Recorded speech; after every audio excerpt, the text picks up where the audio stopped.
दुसरीकडे महाराष्ट्र शासनाने गेल्या आठवड्यात राज्यात सरसकट कर्जमाफी जाहीर केली। यासंबंधी अनेक वादही निर्माण झाले। यात प्रामुख्याने समोर आलेला मुद्दा म्हणजे कर्जमाफीचा गैरवापर। शेतकऱ्यांसाठी जाहीर केलेल्या या कर्जमाफीचा संपूर्ण फायदा शेतकऱ्यांनाच व्हावा यासाठी शासनाने काही निकष जाहीर केलेले आहेत। काय आहेत ते निकष त्यावरती एक नजर टाकूयात।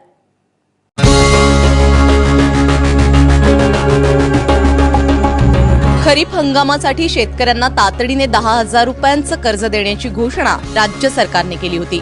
मात्र तसा शासकीय आदेश बँकांना न दिल्यामुळे या निर्णयाबद्दलही शेतकऱ्यांमध्ये संभ्रम होता। अखेर यासंबंधीचा GR आता शासनाने जारी केलाय। यामध्ये शासनाने आपल्या निर्णयाबद्दल सगळी माहिती सविस्तर स्वरूपात दिली आहे।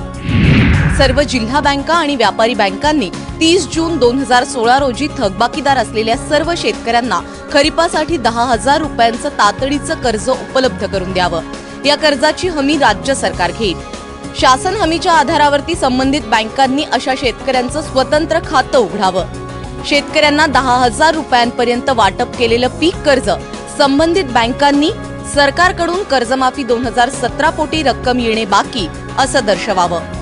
त्याचबरोबर या कर्जाचा कोणी गैरफायदा घेऊ नये यासाठी शासनाने कोणाला कर्ज घेता येणार नाही याची यादी देखील जाहीर केली आहे। आजी माजी मंत्री आणि राज्यमंत्री, आजी माजी आमदार आणि खासदार, जिल्हा परिषद पंचायत समिती सदस्य आणि नगरसेवक, केंद्र आणि राज्य सरकारी अधिकारी आणि कर्मचारी, निमशासकीय कर्मचारी आणि अधिकारी, अनुदानित शाळा महाविद्यालयांचे शिक्षक, शाळा महाविद्यालयांचे शिक्षकेतर कर्मचारी, निवृत्ती वेतनधारक व्यक्ती, आयकर भरणारी व्यक्ती, डॉक्टर, वकील, चार्टर्ड अकाउंटंट, अभियंता, बांधकाम विभाग, जिल्हा परिषदेचे कंत्राटदार, नगरपालिका महानगरपालिकांचे कंत्राटदार, शासकीय नोंदणीकृत सेवा पुरवठादार, बाजार समिती, जिल्हा बँकांचे संचालक आणि अधिकारी, साखर कारखाने, सूत गिरण्यांचे संचालक आणि अधिकारी, सहकारी बँक, दूध संघाचे संचालक आणि अधिकारी, सेवा कर भरणारी नोंदणीकृत व्यक्ती, कोणत्याही सदस्यांच्या नावे 4 चाकी असणारे कुटुंब आणि दुकानांचा परवानाधारक व्यक्ती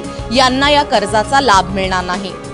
कर्जमाफीचे निकष ठरवण्यासाठी समिती नियुक्त करण्यात येणार आहे। तोपर्यंत शेतकऱ्यांना तातडीचा दिलासा देण्यासाठी ही 10,000 रुपयांची मदत दिली जाते।